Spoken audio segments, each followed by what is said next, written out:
Hi friends, welcome to our channel Anuradha's kitchen and vlogs. ఈరోజు నేను మిర్చి బజ్జీ ఎలా ప్రిపేర్ చేసుకోవాలో చూపిస్తాను. అది కూడా మనకు బండి మీద అమ్ముతారు కదా, ఆ మిర్చి బజ్జీ స్టైల్లో ఈ మిర్చి బజ్జీ ఎలా ప్రిపేర్ చేసుకోవాలో చూద్దాం. దానికోసం ఇక్కడైతే నేను బజ్జీ మిరపకాయలు దొరుకుతాయి కదా మనకు షాప్లో, అవి తీసుకొచ్చుకోవాలి. బజ్జీ మిరపకాయలను ఇలా మధ్యలోకి చీల్చి తర్వాత కొంచెం కింద కూడా కట్ చేసేసుకోవాలి. ఆ తర్వాత మధ్యలో ఉన్న గింజలన్నిటిని కూడా ఇలా తీసేసేయాలి. ఇంకా చేయితోటి అయితే చేయికి కారంగా ఉంటుందని ఒక స్పూన్తో కూడా తీసేసుకోవచ్చు దాన్ని. చేతులకు కారం అంటకుండా స్పూను ఒక నైఫ్తో తీసేసుకోవచ్చు. ఇలా మధ్యలోకి చీల్చి ఆ గింజలన్నీ తీసి ఫస్ట్ వాటిని పక్కన పెట్టేసేసుకోవాలి. అన్నిటినీ సింపుల్గా ఈజీగా చేసుకోవచ్చండి. కొంచెం పిండితో మనకు బోలెడన్ని మిర్చి బజ్జీ ఎలా ప్రిపేర్ చేసుకోవాలో చూపిస్తాను ఈజీ మెథడ్లో. అండ్ ఫస్ట్ టైం నా ఛానల్ చూసేవాళ్ళు సబ్స్క్రైబ్ చేసుకొని ప్లీజ్ ఒక లైక్ ఇవ్వండి, షేర్ చేయండి. పక్కనే ఉన్న బెల్ ఐకాన్ని ప్రెస్ చేస్తే నేను పెట్టే వీడియోస్ అన్నీ నోటిఫికేషన్ రూపంలో వస్తాయి. చూసారా, ఇలా స్పూన్ తోటి అన్ని గింజల్ని ఫస్ట్ తీసేసి పక్కన పెట్టేసేసుకోవాలి. వీటిని ఇంకా ఎంత వచ్చింది చూడు గింజలు, అవన్నీ చూడండి, అవన్నీ తీసేసి ఆ తర్వాత ఒక బౌల్ తీసుకొని ఇప్పుడు దీంట్లోకి శనగపిండి తీసుకుంటున్నాను. ఒక 2 గరిటెల శనగపిండి తీసుకున్నా, అంటే చిన్న గ్లాస్తో 2 గ్లాసుల శనగపిండి. ఆ తర్వాత కొంచెం దీంట్లో వంట సోడా వేస్తున్నాను, ఒక చిటికెడు వంట సోడా, ఒక 1/2 టీ స్పూన్ వరకు సాల్ట్, కొంచెం 1/2 టీ స్పూన్ వరకు కారం. ఇవి వేసుకొని పిండిలో కొంచెం కొంచెం వాటర్ యాడ్ చేసుకుంటూ కలుపుకోవాలి, ఒకేసారి కాకుండా. మనకు దోశల పిండి కలుపుకుంటాం కదా, అంత ఉంటుంది కదా దోశల పిండి బ్యాటర్ ఎలా ఉంటుందో, ఇంకా ఆ కన్సిస్టెన్సీ వచ్చేంత వరకు కలుపుకోవాలి. ఇలా కలపడం వల్ల మంచిగా పిండి ఇట్లా పొంగినట్టు అవుతుంది. మనం కొద్దిగా సోడా ఉప్పు వేసాం కదా.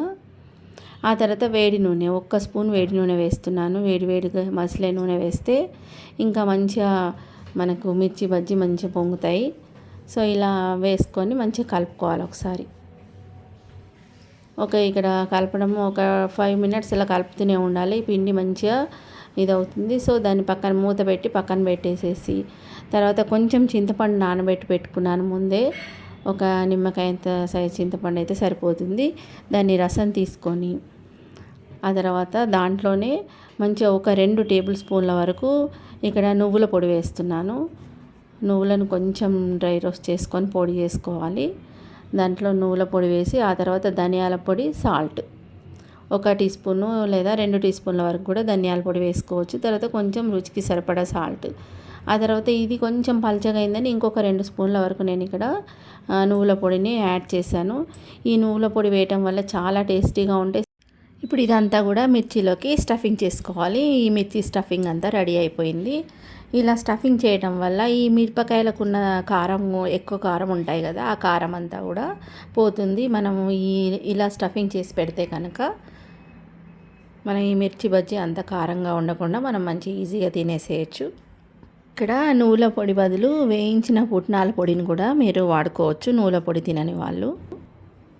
చింతపండు లేదు అంటే మనం ఇక్కడ నిమ్మరసం కూడా తీసుకోవచ్చు. జస్ట్ సాల్ట్, నిమ్మరసం, ఆ తర్వాత దాంట్లో కొంచెం నువ్వుల పొడి వేసేసుకొని ఇలా ఫిల్లింగ్ చేయటం వల్ల మంచిగా మిరపకాయకు ఉండే కారం ఎక్కువ ఉంటే అదంతా కూడా తీసేస్తుంది ఇది మనం ఫిల్ చేయటం వల్ల. ఇలా అన్నిటినీ ఈ నువ్వుల పొడితో ఫిల్ చేసేసుకోవాలి.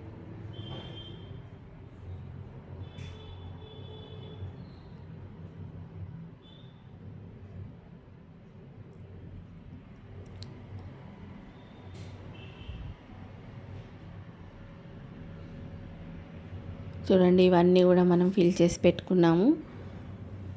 ఆ తర్వాత ముందుగా కలుపుకున్న పిండి ఉంటుంది కదా, చూడండి ఒక 5 మినిట్స్లో మంచిగా ఇదైపోయింది, అదంతా పొంగినట్టు అయింది. ఇదంతా కూడా నేను ఇక్కడ ఒక కప్లోకి వేస్తున్నాను. మనం ఇలా వేసుకోవటం వల్ల అయితే ఇంకా మిర్చి బజ్జీ ఈజీగా చేసుకోవచ్చండి. ఆ గిన్నెలో వేసుకొని చేసుకునే కంటే, లేదంటే మీరు ఒక గ్లాసులో అయినా వేసుకోవచ్చు. ఇదంతా కూడా నేనైతే ఒక కప్లోకి షిఫ్ట్ చేశాను. మొత్తం పిండి ఎంత చూడండి, ఇంత కప్పడి పిండితో బోలెడు మిర్చి బజ్జీ వస్తాయి మనకి. సో ఈ మిరపకాయను ముందుగా మనం స్టఫింగ్ చేసి పెట్టుకున్నాం కదా, దాన్ని జస్ట్ డిప్ చేసి వేయటమే. ఇంకా చూడండి, ఇంత ఇలా డిప్ చేసి వేస్తే కొంచెం ఇలా అంటే కిందికి అదంతా కూడా స్ప్రెడ్ అవ్వకుండా ఉంటుంది. మిర్చి బజ్జీ కూడా మంచిగా వస్తాయి.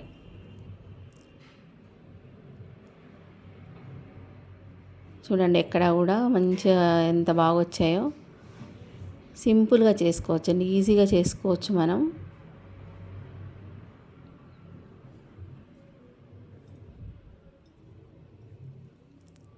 మన చేతికి కూడా ఎక్కువ అంటది పిండి ఇలా చేయటం వల్ల.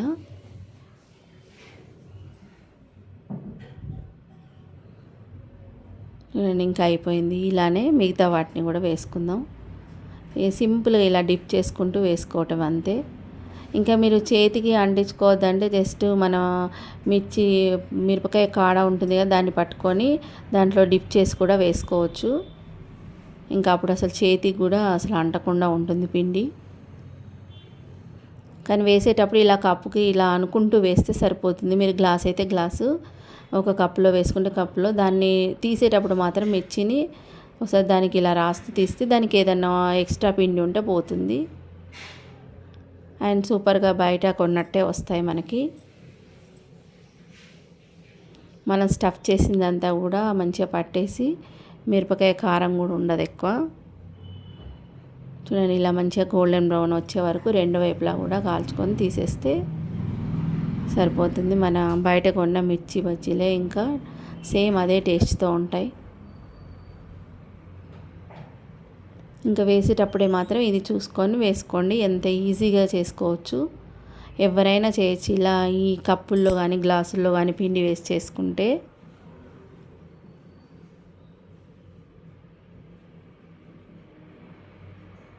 ఇంకా మళ్ళీ చేతికి అంటుతుందనే బాధ కూడా ఉండదు. ఈజీగా కూడా చేసుకోవచ్చు. అండ్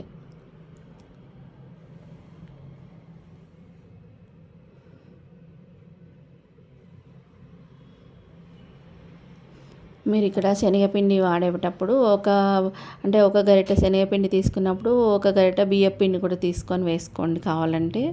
అలా కూడా టేస్టీగానే ఉంటాయి. నేనైతే ఇక్కడ మొత్తం శనగపిండి వాడాను. మిగతా అన్నీ కూడా అలానే ప్రిపేర్ చేసుకుంటే సరిపోతుంది. చూడండి ఎంత బాగా వచ్చాయో. మంచిగా పిండి కూడా సరిపోయింది. చూడండి చిన్న గ్లాస్ పిండితో అసలు మనం ఎన్ని మిరపకాయ బజ్జీలు వచ్చాయి. అన్నిటినీ ఇలా చేసి ఒక సర్వింగ్ ప్లేట్లోకి షిఫ్ట్ చేద్దాం. చూడండి ఎన్ని వచ్చాయో.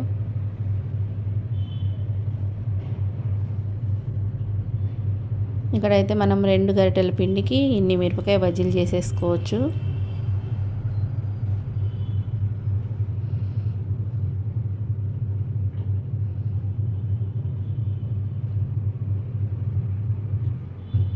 అండ్ దీని మీద కొంచెం మనం ఇప్పుడు కావాలంటే చట్నీ చేసుకొని ప్రిపేర్ చేసుకొని తినొచ్చు. లేదంటే ఉల్లిపాయలు కొంచెం కొత్తిమీరతో గార్నిషింగ్ చేస్తున్నాను ఇక్కడ. ఇంకా సరిపోతుంది మనకు. ఎందుకంటే మనకు చట్నీ కూడా అక్కర్లేదు. లోపలే మనం ఫిల్లింగ్లోనే పెట్టేసేసాం కదా, నువ్వుల పొడి అండ్ చింతపండు రసము. ఇంకా అవే టేస్టీగా ఉంటాయి. ఇంకా దీనికైతే